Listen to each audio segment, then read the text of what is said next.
In the dense forests of upstate New York, 143 unmarked graves were discovered in 1862 beneath the floorboards of an abandoned church. The local authorities documented that each skeleton showed signs of systematic torture, fractured limbs that had healed before death, evidence of repeated near-drowning, and strange markings carved into their bones. For over 160 years, federal records about the Church of the Pure Spirit remain sealed, accessible only to those with special clearance. I've obtained documents never before revealed to the public that detail how three brothers known as Elder Ezra, Deacon Silas, and Prophet Caleb Ravencroft convinced hundreds of devoted followers that suffering was the only path to salvation, and how their dark rituals of purification led to what may be the most disturbing religious cult in American history. The small settlement of Ravenwood in upstate New York was unremarkable in most ways during the early 19th century. Nestled between rolling hills and dense forests approximately 40 mi north of Albany, it consisted of perhaps 300 souls who made their living through farming, timber, and trade with neighboring communities. The town had been founded in 1803 by settlers moving north from the Hudson Valley, seeking fertile land and new opportunities. Like much of upstate New York during this period, Ravenwood found itself at the epicenter of what historians would later call the Second Great Awakening, a period of intense religious revival that swept across America in the early 1800s. The region became known as the Burned Over District due to the fervor of religious movements that seemed to ignite and spread like wildfire across its communities. It was a time when new denominations were born, old faiths were questioned, and charismatic preachers could draw crowds numbering in the thousands to outdoor revival meetings. Into this spiritual tumult arrived the Ravencroft brothers in the summer of 1825. Elder Ezra, the eldest at 42, had the commanding presence of a man accustomed to being obeyed. His deep-set eyes, nearly black in certain light, seemed to peer into one's very soul when he spoke of divine matters. Deacon Silas, 39, was more scholarly in appearance with wire-rimmed spectacles and slender fingers perpetually stained with ink from his continuous writing of religious texts. Prophet Caleb, the youngest at 35, possessed an unsettling quality that many found both attractive and disturbing. He spoke in whispers that somehow carried across crowded rooms, and his pale blue eyes would often roll back during what he claimed were divine visions. The brothers arrived with substantial means, purchasing a large tract of land on the outskirts of town, where they immediately began construction of what they called the Church of the Pure Spirit. Unlike the simple white clapboard meeting houses common throughout New England and New York, their church was built of dark stone quarried from the nearby hills. Its architecture was unusual, a central octagonal sanctuary surrounded by 8 smaller chambers, with a steeple rising to a height that seemed excessive for such a remote location. Most striking was the absence of windows in the main sanctuary, with light provided only by carefully positioned lanterns during services. "We have been called by the Spirit to this place," Elder Ezra announced at their first gathering, which curiosity had made well attended, despite initial skepticism from locals. "In an age of false prophets and lukewarm faith, we bring the true message of purification through tribulation. The Spirit has revealed to us that this community shall be the cradle of a new understanding." The brothers had timed their arrival perfectly. The religious landscape of 1825 America was fractured and uncertain. Traditional denominations like the Episcopalians and Presbyterians were losing ground to more emotional and demonstrative faiths. Methodists were gaining converts through circuit riders who brought fiery sermons to the frontier. Baptists were expanding rapidly with their emphasis on individual conversion experiences, and new American-born faiths were emerging.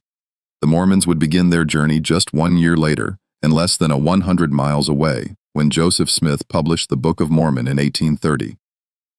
In this environment of spiritual searching, the Ravencroft's message found fertile ground. Their doctrine was deceptively simple at first.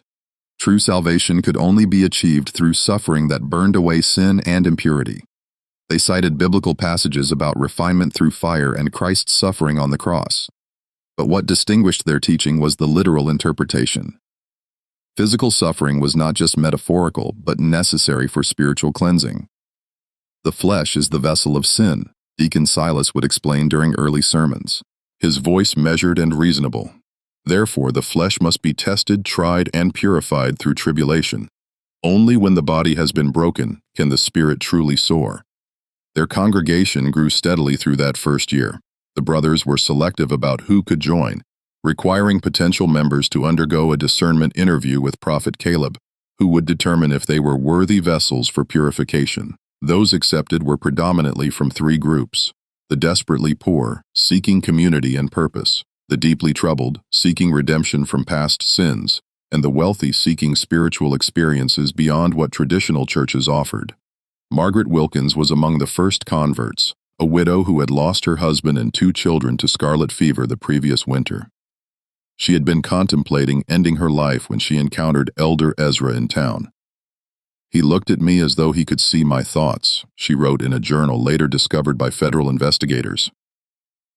"He told me my suffering had meaning, that it was preparing me for a greater purpose.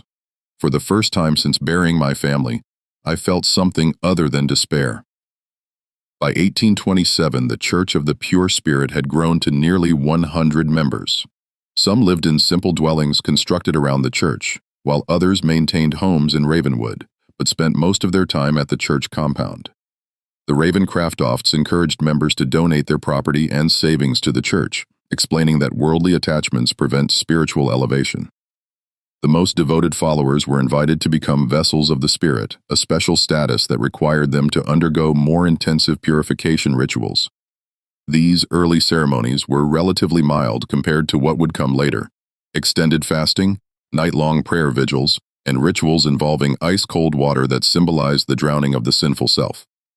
What few outsiders realized was how methodically the Ravencrofts were escalating the intensity of these practices. Like the proverbial frog in slowly heating water, their followers were being conditioned to accept increasingly extreme forms of purification without recognizing the dangerous path they were traveling.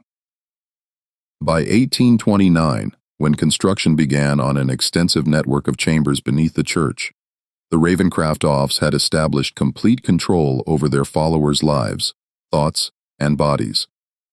The stage was set for darkness to descend upon the Church of the Pure Spirit, as Prophet Caleb reportedly told his brothers in a private meeting documented years later. "The sheep have been gathered, now begins the true work of the shepherd." The people of Ravenwood would soon discover that the Ravencroft brothers' definition of shepherd had little to do with protection and everything to do with sacrifice. The transformation of the Church of the Pure Spirit from an unusual but seemingly benign religious community to something far more sinister can be traced to a specific date: December 21st, 1829. The winter solstice, the longest night of the year. What occurred that night would later be referred to in secret church documents as the First Ascension, and would establish the pattern for the horrors that followed. The day began with an announcement from Elder Ezra that Prophet Caleb had received a profound vision during the night. The entire congregation was summoned to the church for what was described as a revelation of the next level of purification.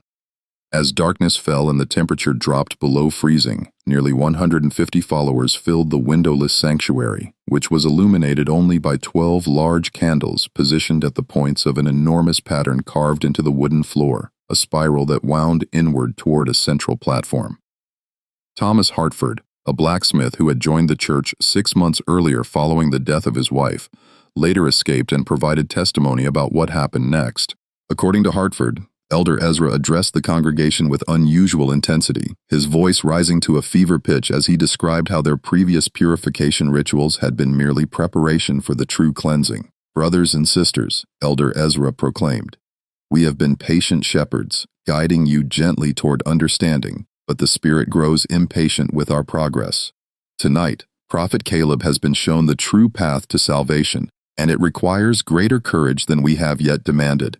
At this point, Prophet Caleb emerged from one of the side chambers. Witnesses described him as appearing transformed, his skin unnaturally pale, his movements jerky and uncoordinated, his eyes rolled back to show only whites. He began to speak in what he claimed was the tongue of angels, a series of guttural sounds and high-pitched wails that echoed through the sanctuary.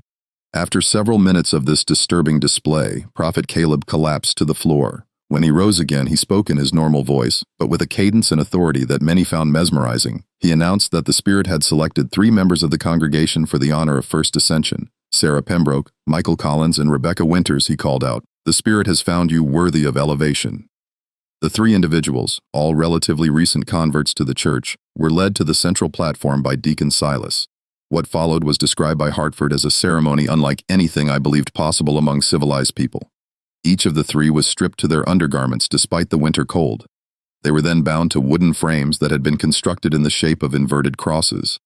Elder Ezra explained to the congregation that inverting the sacred ye symbol was not blasphemy but rather represented the necessary reversal of fortune, from pride to humility, from comfort to suffering, from life to death to rebirth. For the next several hours, the Ravencroft brothers subjected the three chosen ones to a series of torments they called the 7 trials of purification. First came the trial of air, in which wet cloths were placed over their faces, while water was slowly poured over them, creating the sensation of drowning. Then came the trial of earth, where soil from the church grounds was packed around their bodies up to their necks, effectively burying them alive for short periods. The trial of fire involved heated metal implements pressed briefly against their skin, leaving burn marks in specific patterns. The trial of water saw them repeatedly submerged in ice-cold water until they lost consciousness, then revived. Hartford's testimony becomes fragmented when describing the final 3 trials, as he admitted to having vomited and nearly fainted during the proceedings. What is clear from multiple accounts is that throughout these tortures, the 3 victims were encouraged to embrace their suffering as divine blessing. Whenever they screamed in pain, the congregation was instructed to chant, "Through suffering comes purity, through purity comes elevation." Most disturbing was the congregation's response. Hartford reported that while some members wept quietly or looked away, many appeared entranced, watching with expressions of reverence or ecstasy. The Ravencrofts had spent years conditioning their followers to associate pain with spiritual advancement. And now that conditioning bore its terrible fruit. Near dawn, when the 7 trials were complete, the 3 victims hung limp on their frames, barely conscious but still alive. Elder Ezra announced that they had been emptied of sin and were now ready to be filled with the pure Spirit. What happened next would haunt those who witnessed it for the remainder of their lives. Prophet Caleb approached each victim and placed his hands on their heads, whispering into their ears. According to Hartford and one other witness, who later spoke to authorities, the 3 victims suddenly convulsed violently, their bodies arching against their restraints with such force that bones could be heard breaking. Their eyes flew open, bulging and bloodshot, and they began speaking in the same strange language Prophet Caleb had demonstrated earlier. By sunrise, all 3 had died. Elder Ezra proclaimed them successfully ascended and declared that their souls had been so thoroughly purified that they had been accepted directly into heaven, bypassing judgment.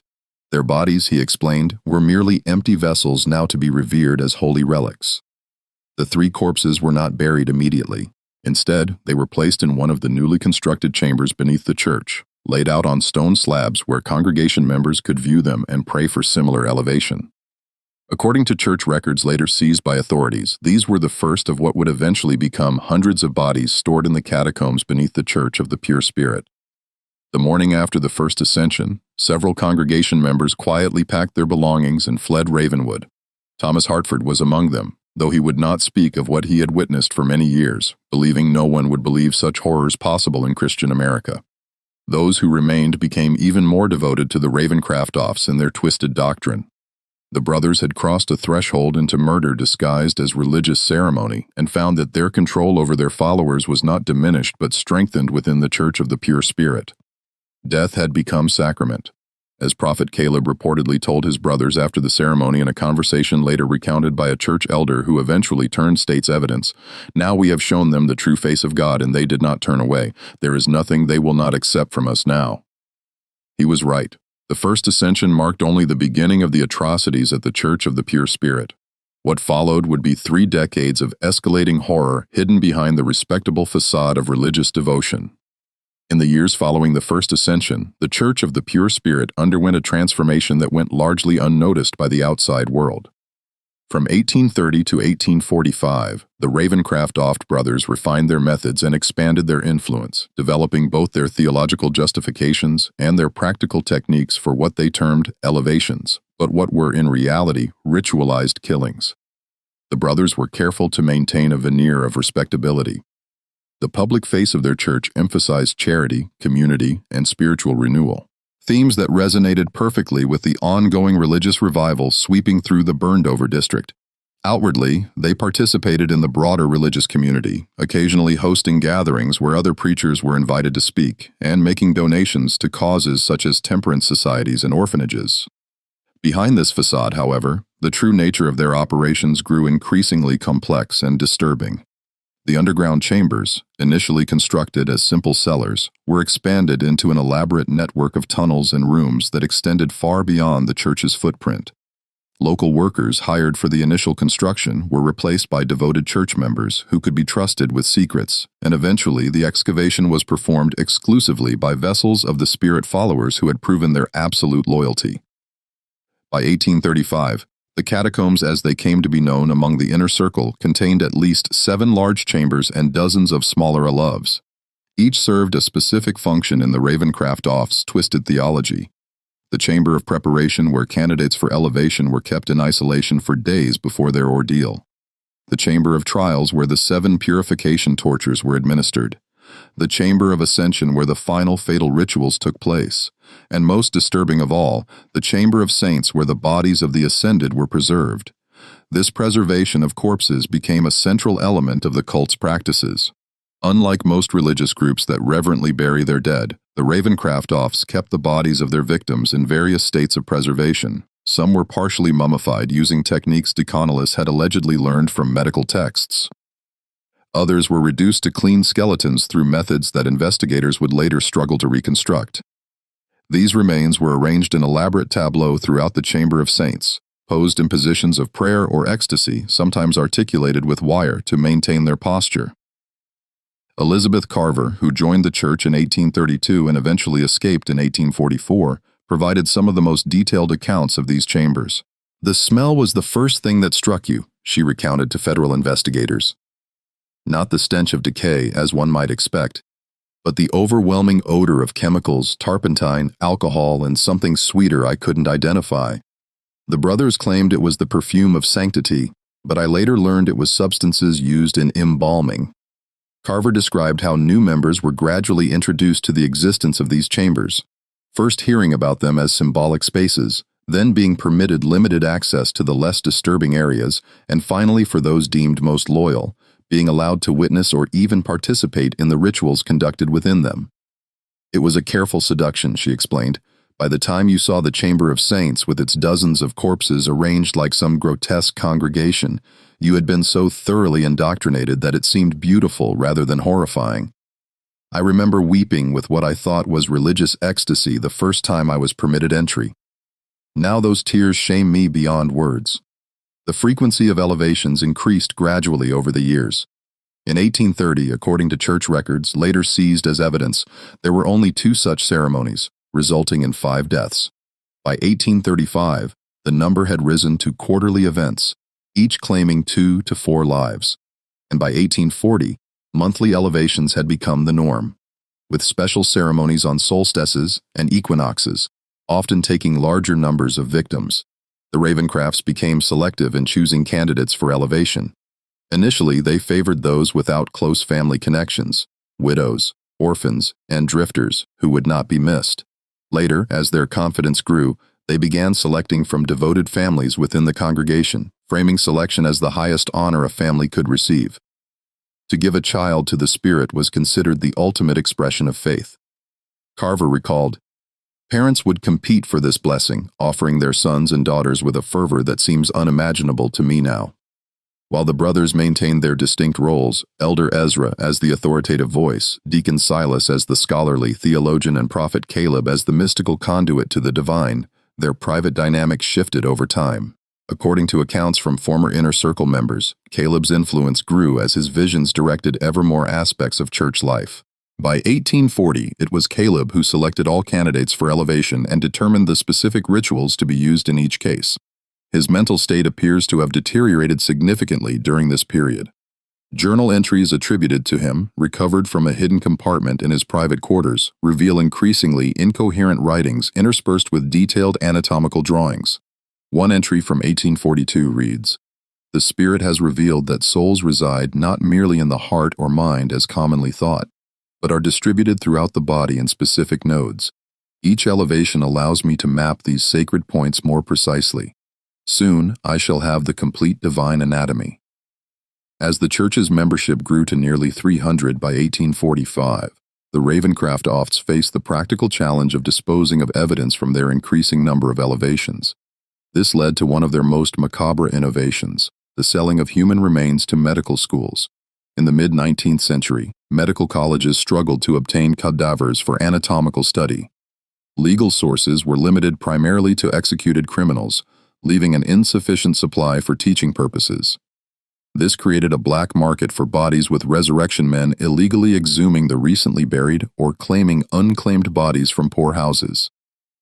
Deacon Silas, whose scholarly pursuits had given him connections in academic circles, established relationships with agents who supplied medical schools in Albany, New York City, and as far away as Philadelphia.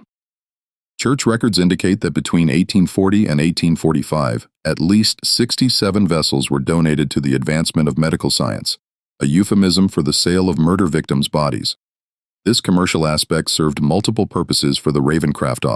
It disposed of evidence, generated significant income for the church, and provided Deacon Silas with access to medical knowledge that he incorporated into the cult's practices. From these transactions, he learned improved preservation techniques and more efficient methods of causing pain without leaving external marks. Knowledge that would make the church's later atrocities even more sophisticated. By 1845, the Church of the Pure Spirit had evolved from a fringe religious group into something unprecedented, a self-sustaining system of indoctrination, ritual murder, and profit disguised as spiritual advancement. The brothers had created what one federal investigator would later call a perfect machine for evil, operating in plain sight under the protection of religious freedom. Yet, despite their careful management of appearances, rumors began to spread. The sheer number of people who had joined the church only to disappear from public life raised questions. Former members who had fled rarely spoke openly about their experiences, fearing either disbelief or retaliation. But their haunted expressions and reluctance to discuss their time with the Ravencrofts fueled local suspicions. It was these growing murmurs, combined with an unexpected discovery by a postal inspector investigating financial irregularities, that would eventually draw official attention to the quiet horror unfolding in Ravenwood. But that reckoning still lay years in the future. For now, the Church of the Pure Spirit continued its dark work, its true nature hidden beneath layers of religious respectability and the fervent devotion of followers who had been taught to see murder as the highest form of worship. Before we continue with the story of the Church of the Pure Spirit, if you're enjoying this dark tale of religious horror in America's past, make sure to subscribe to our channel and leave a comment telling us what state or city you're listening from. Your support helps us bring more of these forgotten historical nightmares to light. Now, let's return to the twisted world of the Ravencroft brothers. The public face of the Church of the Pure Spirit reached its zenith during the late 1840s. To the outside world, the Ravencroft brothers appeared to be successful religious leaders riding the wave of the Second Great Awakening. Their compound had expanded to include not only the main church building and underground chambers, but also dormitories for single members, modest homes for families, workshops where church goods were produced, and even a small school for the children of followers. Visitors to Ravenwood often commented on the prosperity and orderliness of the church community. The Ravencrofts were particularly careful about who they allowed onto their property, generally limiting access to potential converts who had been carefully vetted or to respected community figures they wished to impress. During these sanctioned visits, what outsiders saw was an industrious religious community where members worked together, prayed together, and supported one another. What remained invisible was the web of psychological control, the nighttime rituals in the underground chambers, and the steadily increasing number of elevations. Also hidden was the growing wealth of the Ravencroft brothers amassed through donations from followers, the sale of human remains to medical schools, and various businesses operated under church opaces, but primarily benefiting the brothers. The first significant thread that would eventually unravel their carefully constructed facade appeared in 1847, when James Thornhill, a postal inspector investigating financial irregularities in several upstate New York communities, noticed unusual patterns in banking transactions connected to the Church of the Pure Spirit. Large sums deposited at irregular intervals, always in cash, Thornhill noted in his official report, amounts consistent with institutional deposits rather than individual banking. Transfers to medical colleges in Albany, Philadelphia, and Baltimore with vague notations regarding research donations. Thornhill's investigation might have remained focused solely on potential financial improprieties had he not encountered Martha Simmons, a former church member who had fled the community after witnessing her sister's elevation in 1846. Initially reluctant to speak about her experiences, Simmons eventually provided Thornhill with the first official testimony about the true nature of the Ravencroft's activities. She spoke of rituals involving torture, of bodies kept in underground chambers, of children being selected for special blessings and never seen again. Thornhill wrote, "Claims so outlandish that I would have dismissed them as the ravings of a disturbed mind had they not aligned so perfectly with the financial irregularities I'd already documented." Thornhill brought his concerns to his superiors, but the response was tepid at best. Religious freedom was strongly protected, and accusations against a church required extraordinary evidence. Without permission to pursue an official investigation, Thornhill continued gathering information privately, creating a network of contacts around Ravenwood who could report on the church's activities. One such contact was Dr. William Garrett, a physician in Albany, who had grown suspicious about the condition of cadavers. He examined that allegedly came from the Church of the Pure Spirit. Standard practice was to receive bodies of the deceased who had donated their remains to medical science, Garrett later testified. But these specimens showed signs of systematic antemortem trauma, injuries sustained before death that had partially healed, and the manner of death itself was consistent across multiple bodies. Evidence of asphyxiation combined with extreme physical stress. In 1850, Garrett secretly reached out to Thornhill, providing detailed medical reports on 7 bodies he had examined. These documents provided the first scientific evidence that something sinister was occurring at the Church of the Pure Spirit.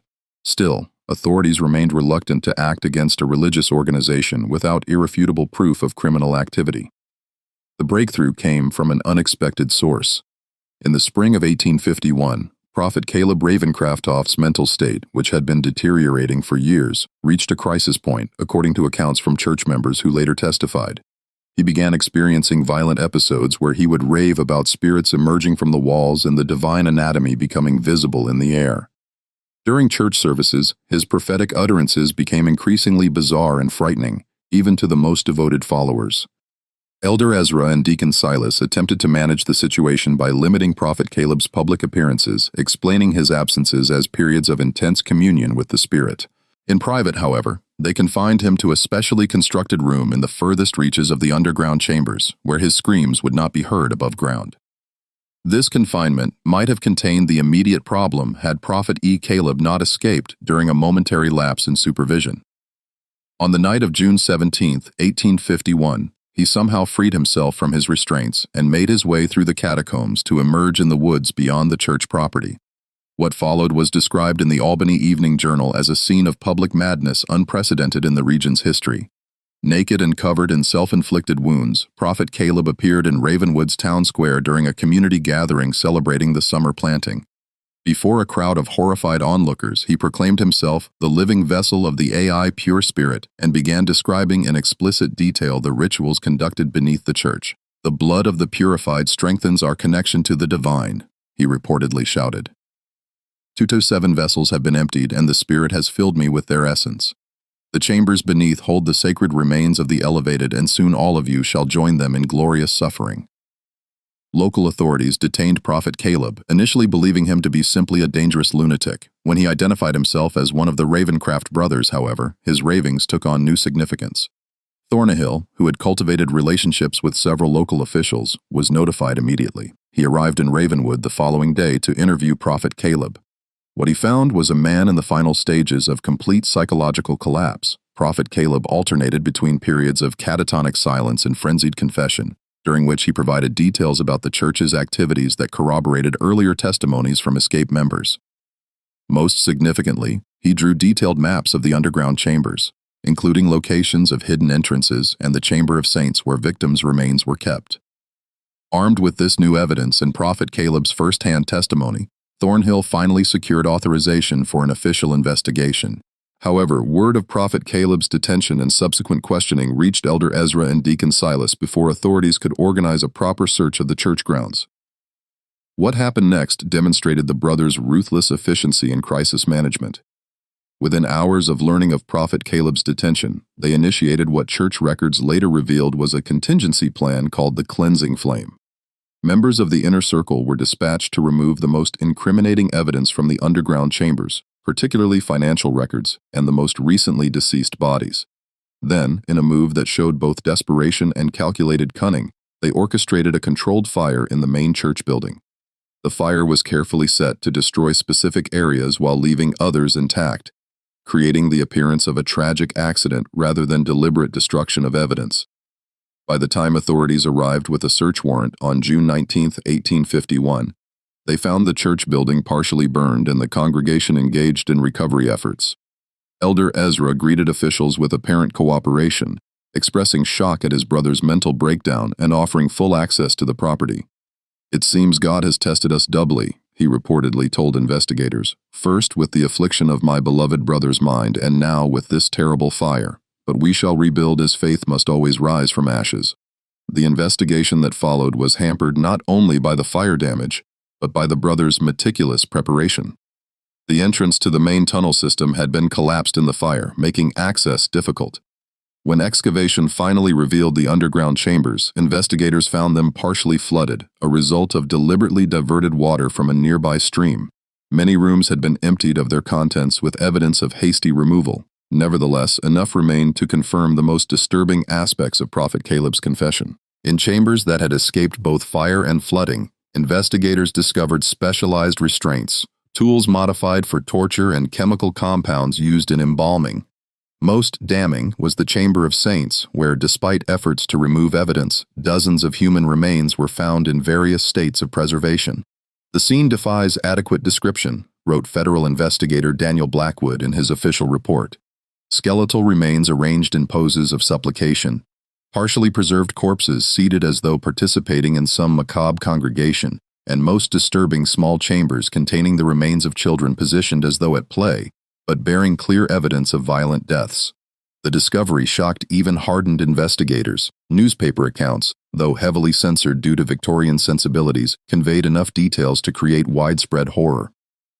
The Albany Evening Journal's headline on June 25, 1851 read simply, "House of Worship Revealed as Charnel House, Brothers Accused of Unspeakable Acts in the Name of Religion." As authorities worked to identify the remains and determine the full extent of the Ravencroft's crimes, Elder Ezra and Deacon Silas maintained their innocence. They claimed that Prophet Caleb had conducted his activities in secret without their knowledge or approval and expressed shock and dismay at the discoveries. Given their careful compartmentalization of church operations, this defense might have carried some weight had it not been for one final damning piece of evidence. In a hidden compartment beneath Deacon Silas's personal quarters, investigators discovered a leather-bound ledger documenting every elevation from 1829 to 1851. The book, written in Deacon Silas's distinctive handwriting, contained names, dates, descriptions of methods used, and notations regarding the disposition of remains, including those sold to medical institutions. Most incriminating were entries specifically attributing direction and participation to all three brothers, with special mention of Elder Ezra's role in selecting candidates for elevation. This ledger, combined with testimony from former members and Prophet Caleb's confession, provided overwhelming evidence of the brothers' guilt. On July 3, 1851, Elder Ezra and Deacon Silas Ravencroft were arrested on multiple charges of murder, fraud, and desecration of human remains. The case against the Ravencroft brothers would become one of the most sensational trials of the mid-19th century. Though much of the most disturbing evidence was kept from public view by authorities concerned about its potential impact on public morality and religious sensibilities, the investigation continued to uncover new horrors, expanding well beyond the events at the church itself to include the brothers' earlier activities and the full network of their operations. But even as the legal process moved forward, the darkest secrets of the Church of the Pure Spirit remained hidden, awaiting discovery by those who would continue to investigate long after the Ravencrofts had faced justice. As the investigation into the Church of the Pure Spirit deepened through the summer of 1851, authorities found themselves confronting a criminal enterprise far more extensive than initially believed. The Ravencroft brothers had created not merely a cult with aberrant practices, but an intricate system that extended tendrils into multiple aspects of American society: religious, medical, and financial. Elder Ezra and Deacon Silas remained in custody awaiting trial, while Prophet Caleb had been committed to the state lunatic asylum at Utica, deemed too mentally unstable to stand trial. Their followers, meanwhile, had scattered, some fleeing to avoid prosecution, others remaining in Ravenwood in a state of shock and disbelief. their entire worldview shattered by the revelations. Federal investigator Daniel Blackwood, assigned to lead the case, established a temporary office in Ravenwood to coordinate the sprawling investigation. As he pieced together evidence from church records, witness testimonies, and forensic examinations, a disturbing timeline emerged that stretched back even before the brothers' arrival in upstate New York. The Ravencrofts did not begin their crimes in Ravenwood, Blackwood wrote in a confidential report to his superiors in Washington. Evidence suggests similar activities in at least 3 previous locations dating back to 1817. In each case, they established a religious community, gathered vulnerable followers, and departed before authorities became suspicious. What distinguishes Ravenwood is not the nature of their activities, but their duration and scale. Records recovered from a hidden vault beneath Deacon Silas's quarters revealed that the brothers had operated under different names in Connecticut, Pennsylvania, and Ohio before settling in New York. In each location, they had refined their methods, learning from mistakes, and developing the theological framework that would eventually become the doctrine of the Church of the Pure Spirit. Most disturbing was evidence suggesting the brothers had not acted entirely alone. Correspondence between Deacon Silas and individuals at several medical colleges indicated knowledge, if not explicit awareness, of the illicit source of the specimens being provided. One letter from a prominent Philadelphia anatomist dated the 1844 praised the exceptional quality and unique preparation of bodies received from the church, noting that the subjects show evidence of systematic anatomical study prior to death. As though the bodies were prepared for our work while still living, this revelation opened a new and horrifying dimension to the case. The Ravencrofts had not merely been killing their followers in the name of religious purification. They had been conducting systematic experiments on living subjects, documenting their findings, and selling both the bodies and their research to medical institutions.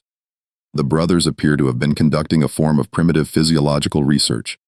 Dr. Samuel Prescott of the Albany Medical College stated in his expert testimony to investigators, "The patterns of injury, the methods of preserving tissue, and the detailed anatomical notes suggest an attempt to study human responses to various stimuli, particularly pain, and its effects on the body systems." In August 1851, the investigation took an unexpected turn when a respected physician from Boston came forward with information that transformed understanding of the case. Dr. Jonathan Crane had been a student at Harvard Medical School in the Yawat 1820s, where he had briefly encountered a visiting lecturer named Simon Ravencroft who presented controversial theories about pain responses and religious ecstasy. "I remember being disturbed by his methods and conclusions," Dr.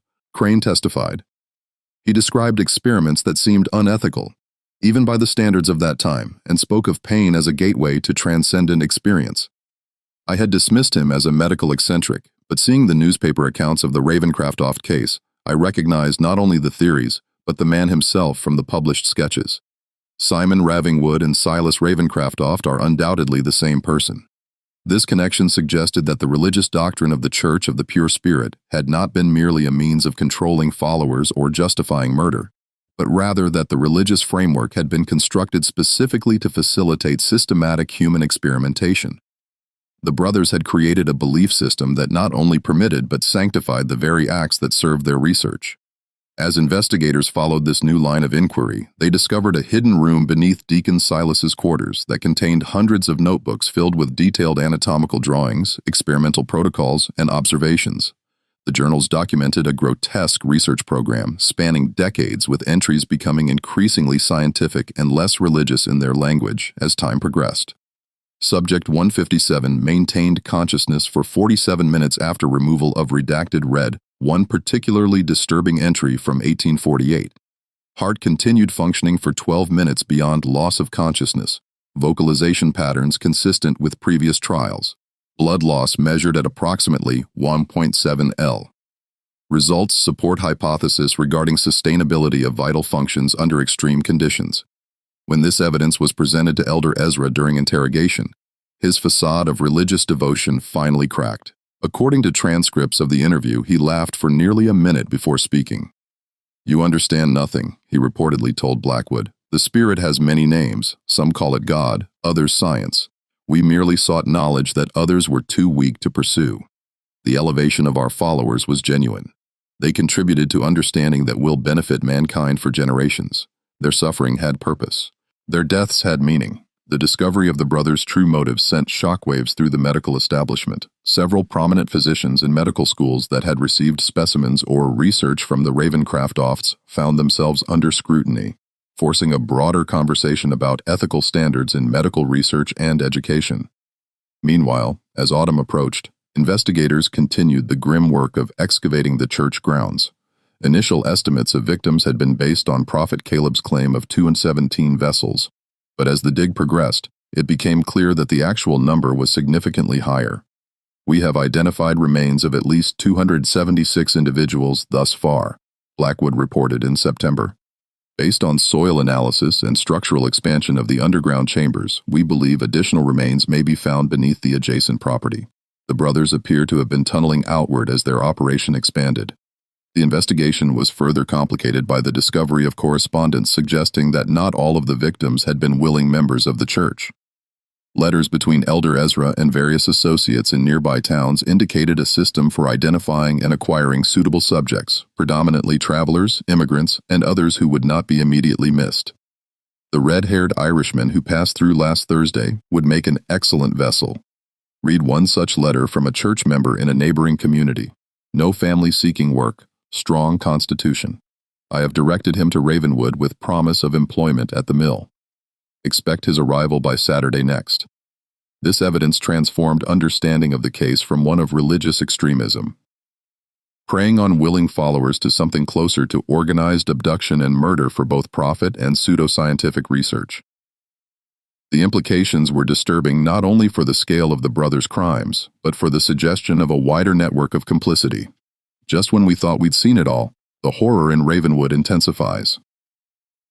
If this story is giving you chills, share this video with a friend who loves dark mysteries. Hit that like button to support our content, and don't forget to subscribe to never miss stories like this. Let's discover together what happens next.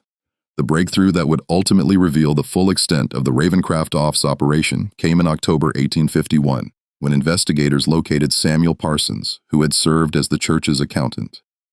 From 1835 to 1849, before being replaced by a newer member living under an assumed name in western Massachusetts, Parsons had fled the church after discovering the true purpose of certain financial transactions.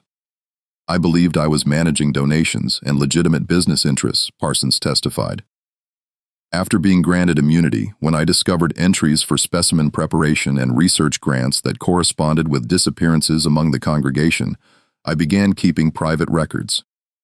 When Elder Ezra discovered my separate ledger, I was scheduled for special prayer counseling, a term I had learned meant selection for elevation.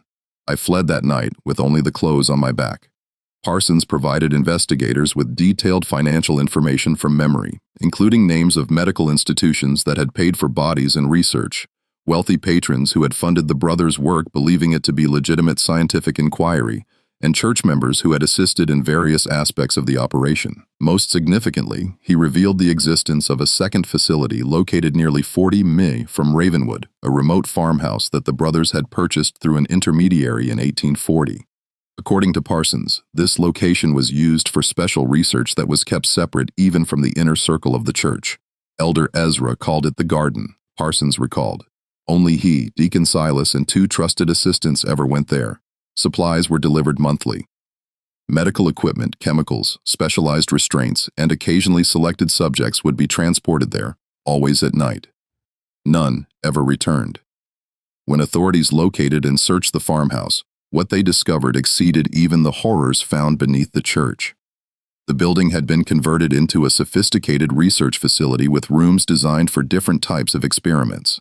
Detailed records indicated that this location had been used primarily for long-term studies. Subjects kept alive for weeks or months, while various procedures were performed and documented.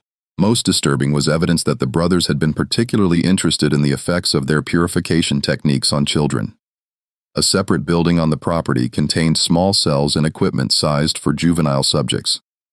Records indicated that at least 37 children ranging in age from 4 to 16 had been held at the facility between 1840 and 1851. This discovery galvanized public outrage like nothing before. Newspapers that had been relatively restrained in their coverage now published lurid details, with the New York Tribune running the headline, "Monsters in Human Form, Ravencroft Brothers' Crimes Against Innocents Revealed." Public demonstrations demanded swift justice and political pressure mounted for an exemplary prosecution. Elder Ezra and Deacon Silas, who had maintained a certain composure throughout earlier phases of the investigation, reportedly showed signs of breaking under the accumulated evidence. Prison guards noted that Elder Ezra had begun speaking to invisible presences in his cell while Deacon Silas attempted suicide after being confronted with evidence from the garden. As 1851 drew to a close, the case against the Ravencroft brothers had grown from a local horror to a national sensation. The upcoming trial promised to be one of the most significant criminal proceedings in American history, with implications not only for the defendants, but for religious freedom, medical ethics, and the dark capabilities that could hide behind respectable facades. Yet even as preparations for the trial progressed, investigator Blackwood remained troubled by lingering questions. The brothers' activities spanned too many years and locations to have gone completely undetected.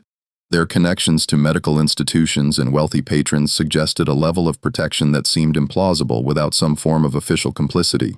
And the sophistication of their operation indicated resources beyond what church donations alone could provide.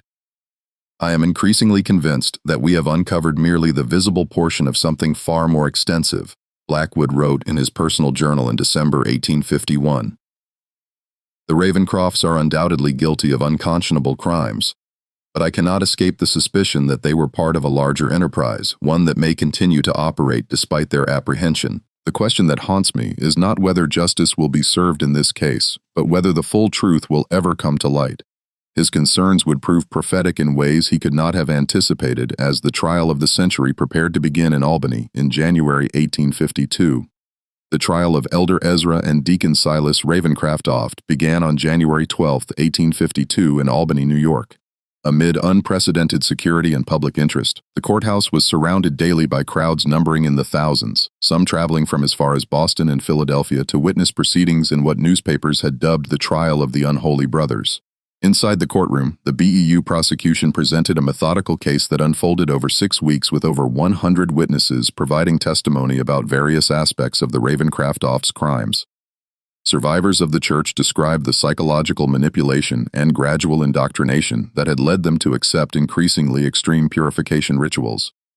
Medical experts detailed their examinations of recovered remains, confirming patterns of systematic torture and experimentation. Financial records demonstrated the brothers' profit from selling bodies and research. The most powerful testimony came from families of victims who described their loved ones' gradual transformation under the brothers' influence, ending with their disappearance or reported death under suspicious circumstances. Sarah Wilkinson, whose daughter Emma had joined the church in 1847 at age 16 and ascended 6 months later, spoke of receiving letters in her daughter's handwriting that grew increasingly strange before stopping entirely. The final letter said she had been selected for special blessing and that I should rejoice in her coming elevation.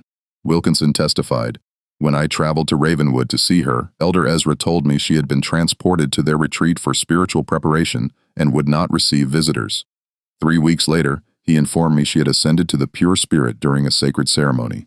I was not permitted to see her body, which he claimed had been sanctified and could not leave church grounds." Throughout the proceedings, the EAE defendants' behaviors diverged dramatically. DeConnellis appeared withdrawn, rarely making eye contact and speaking only to his attorneys in whispers.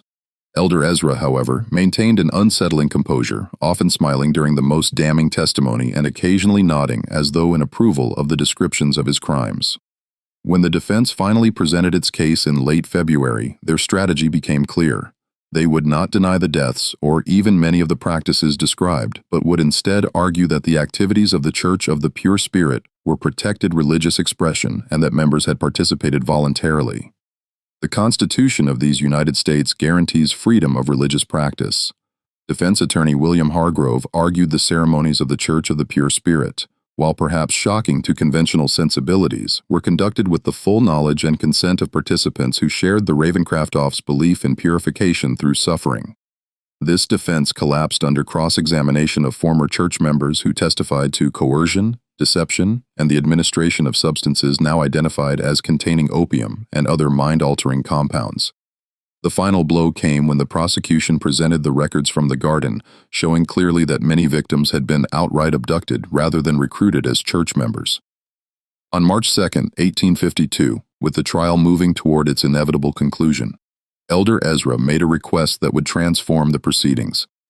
He asked to testify in his own defense against the strong advice of his attorneys. The judge, after considerable deliberation, allowed it. What followed was perhaps the most chilling courtroom testimony in American judicial history. For nearly 4 hours, Elder Ezra spoke without notes, delivering what amounted to a sermon on his beliefs and practices. He neither denied the charges nor expressed remorse, but instead offered a coherent, if terrifying, philosophy that combined religious mysticism with scientific rationalism in service of what he called the elevation of humanity through systematic understanding of transcendence. "Death comes to all," he told the stunned courtroom. "We merely gave it purpose. Those who ascended through our ministrations contributed to knowledge that will ultimately benefit all mankind. Their suffering was temporary, their contribution eternal." Most disturbing was his clear intellectual capacity and the systematic way he had constructed a belief system to justify atrocity. He spoke of pain as the purest form of consciousness, of death as merely a transition of energy, and of his victims as willing participants in the greatest scientific and spiritual endeavor of our age.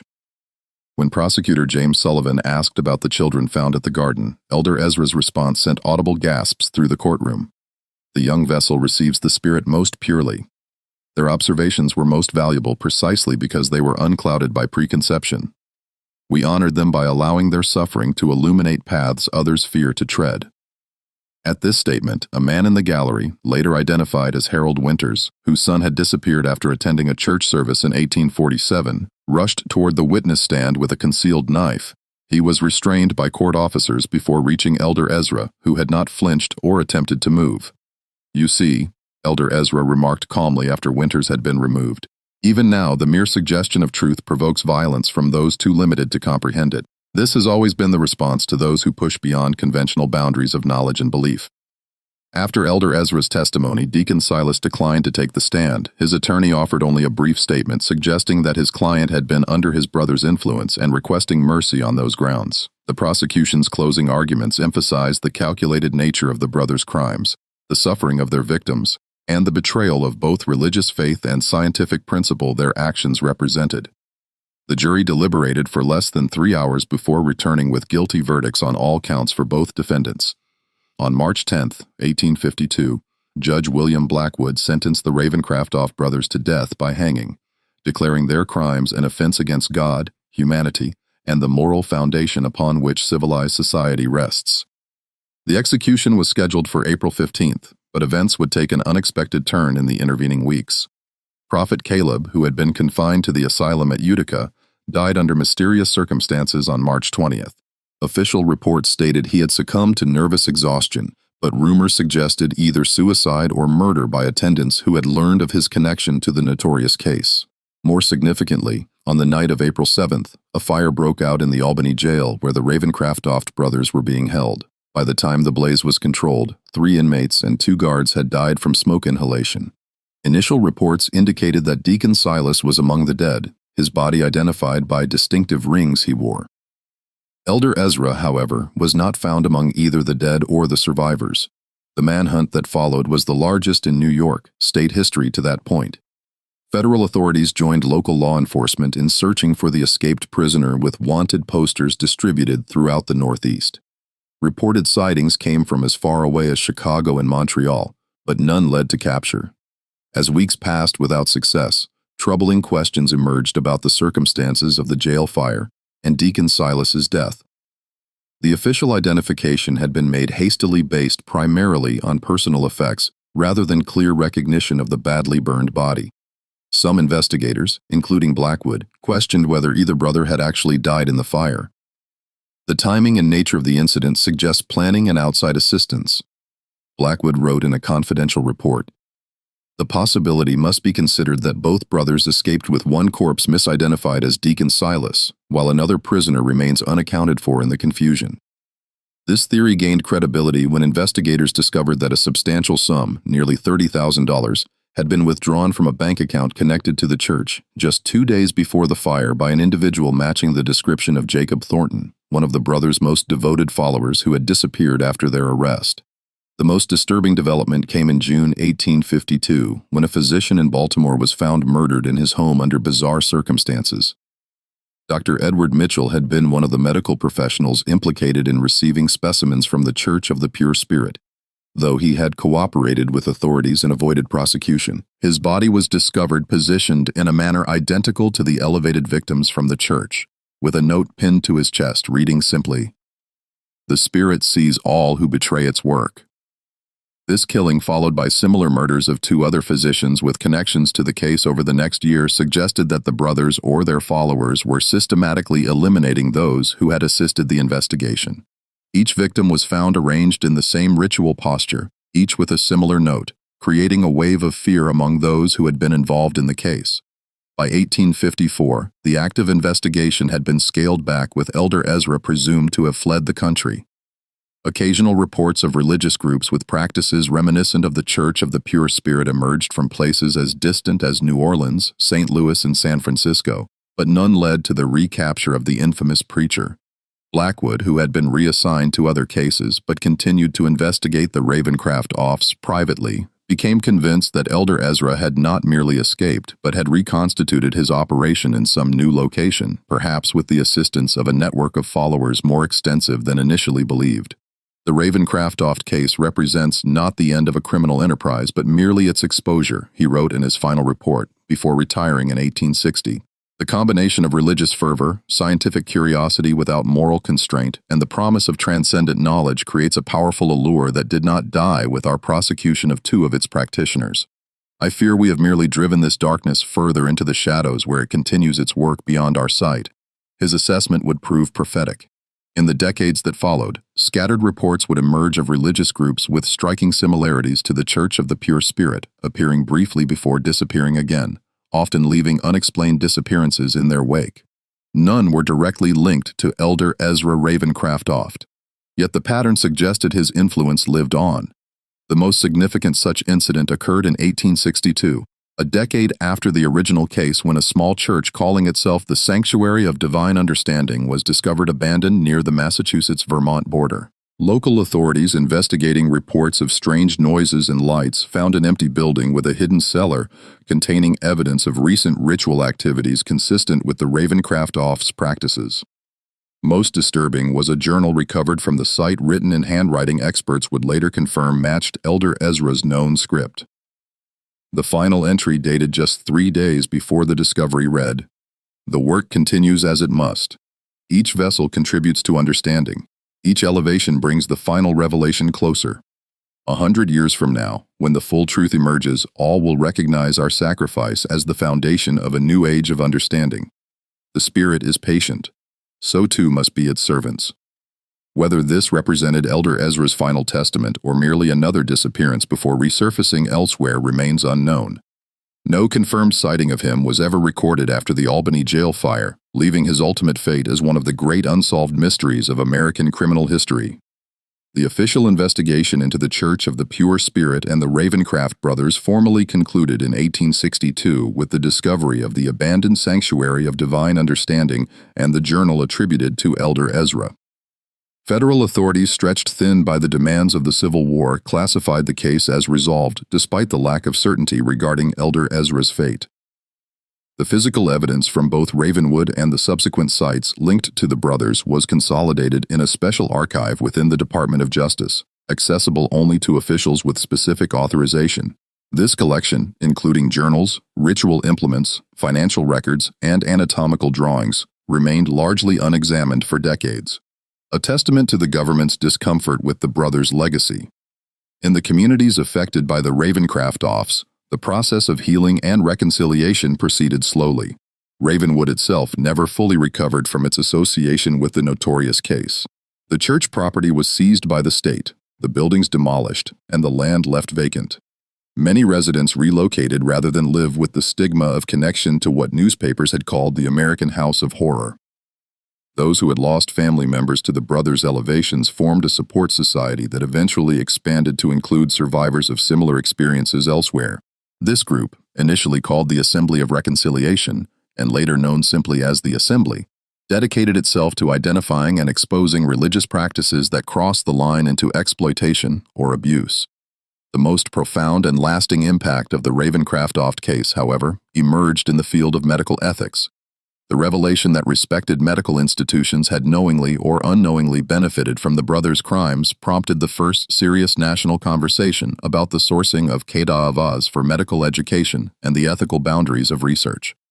In 1855, the American Medical Association adopted its first formal code of ethics regarding anatomical specimens, requiring documentation of legal acquisition for all bodies used in teaching or research. This was followed in 1858 by legislation in several states establishing stricter regulation of medical schools and anatomical research facilities. Dr. William Harrison, who had been instrumental in bringing the Ravencroft's connections to medical institutions to light, became a leading advocate for ethical reform. His 1860 treatise on the moral imperative in scientific inquiry directly addressed the Ravencroft case, arguing that knowledge obtained through cruelty is itself corrupted at its source, and that science divorced from humanity's moral compass inevitably leads to atrocity disguised as progress. The brothers' fusion of religious doctrine and pseudo-scientific research had exposed vulnerabilities at the intersection of faith, science, and authority. Vulnerabilities that American society would continue to grapple with long after the specific details of their crimes had faded from public memory. Throughout the latter half of the 19th century, rumors persisted about Elder Ezra's survival and continued activities. Reported sightings placed him in locations ranging from California gold mining camps to New Orleans spiritual societies to European medical conferences. While none were confirmed, the persistence of these accounts reflected the deep impression his particular brand of charismatic malevolence had left on the American consciousness. More concrete was the evidence of the brothers' continuing influence through followers who had escaped prosecution. Between 1865 and 1890, authorities identified at least 7 small religious groups in different parts of the country that incorporated elements of the Church of the Pure Spirit's doctrines and practices. While none reached the scale or extremity of the original, their existence suggested that the brothers' ideas had taken root beyond their direct control. The most significant such group was discovered in 1879 in rural Missouri, where a charismatic preacher calling himself Brother Elijah had established a small community centered on the concept of transcendence through tribulation. When local authorities investigated reports of concerning activities, they found ritual implements and journals directly referencing the Ravencroft's teachings. Brother Elijah, later identified as Thomas Whitfield, a former Inner Circle member of the Church of the Pure Spirit, took his own life rather than face arrest. The final confirmed chapter of the Ravencroft saga came in 1899, when a collection of papers was anonymously donated to the Harvard Medical School library. The materials contained in a locked iron box included extensive journals, anatomical drawings, and experimental notes spanning from 1852 to 1898. The year preceding the e-donation handwriting analysis confirmed that the most recent entries were in Elder Ezra's hand, though showing signs of advanced age. The final entry, dated December 31, 1898, read, "As the century draws to its close, so too does my work in this vessel. Age has finally accomplished what the law could not. I go now to join the pure spirit, content in knowing that the seeds we planted have taken root and will flower in ways we could only imagine. The next generation of seekers will build upon our foundation, finding new methods for the great work of transcendence. The suffering was necessary. The knowledge remains. The spirit continues. Whether this represented Elder Ezra's genuine final testament or an elaborate hoax has never been definitively established. If authentic, it would indicate that he had survived to the age of 115 and unlikely, though not impossible, longevity. More significant than the question of authorship, however, was the fact that the journals contained detailed experimental protocols and observations that appeared to have influenced certain legitimate medical research in the early 20th century, suggesting that elements of the brothers' work had indeed infiltrated mainstream science despite their horrific methods. Harvard officials, upon recognizing the nature of the materials, immediately sealed them from public access. In 1902, after consultation with federal authorities, the collection was transferred to a secured government archive where it remained classified until 1972, when limited access was granted to scholars researching the history of medical ethics. The site of the original Church of the Pure Spirit in Ravenwood remained vacant until 1923, when the state of New York designated it a restricted area, fencing the property and posting warnings against trespassing. Local legends claim the ground was cursed with stories of strange lights, unexplained sounds, and feelings of overwhelming dread reported by those who ventured too close to the perimeter. In 1967, a team from the State University of New York conducted the first archaeological survey of the site, using then-modern techniques to examine areas that had been inaccessible during the original investigation. Their discoveries included additional human remains in previously unexcavated portions of the tunnel system, bringing the estimated victim count to over 400, significantly higher than the 276 documented in the official record. Most disturbing was the discovery of a sealed chamber containing remarkably well-preserved documents that appeared to outline plans for expansion beyond Ravenwood. These materials suggested that the Church of the Pure Spirit had been intended as merely the first node in a network of similar operations throughout the United States and potentially abroad. A vision that Elder Ezra may have continued pursuing after his escape. Today, more than 160 years after the Ravencroft's reign of terror was exposed, their legacy persists in multiple domains. In religious studies, they represent an extreme example of how charismatic leadership, incremental normalization of deviant behavior, and the human desire for transcendent meaning can combine to enable atrocity. In medical ethics, their case continues to be cited as a foundational example of the necessity for moral boundaries in scientific inquiry. In criminal psychology, they stand as early examples of organized, systematic killers who operated under the protection of respected social institutions. For the communities and families touched by their crimes, however, the Ravencrofts represent something more immediate and personal, a wound in the fabric of American history that has never fully healed. Descendants of victims and survivors still gather annually in a small ceremony at a memorial established in Albany in 1902, bearing the simple inscription, "For those lost to darkness, that their suffering not be forgotten." The questions that haunted investigator Blackwood in 1852 continue to resonate. How did the brothers develop their unique fusion of religious control and pseudoscientific experimentation? Who else knew of or facilitated their activities?